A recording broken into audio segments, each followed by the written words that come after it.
या जेवायला. पहा, लग्नामध्ये गेलो जेवायला. गेल्या गेल्या हळद लावायची होती, पण हळद तर बाजूला राहिली. म्हणले जेवायचा जेवायचा जेवायचा. जेवायला गेलो, जेवण वाढून घेतलं. पुढं माणसाची बघा पंक्तीला इतकी गोंधळ झाला. हे पुढं ते मागं. आणि महिलांनी तर काय विचारूच नका, जेवण होत नाही तोपर्यंतच महिला पाठीमागं उभ्या. बसलो आम्ही पंक्तीला जेवायला. जेवण होतं गुलाबजाम, मसाले भात, पापड, वांग्याची भाजी, पुरी, सुक्की मटकी आणि छान होतं जेवायला. त्यातला आयटम काव्याला आवडतो गुलाबजाम. काव्या एकामागे एक गुलाबजाम खात होती. तिला गुलाबजाम आवडतं.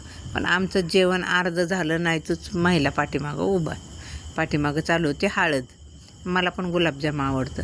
बघा पंक्तीला महिलांची नुसती वडावडी.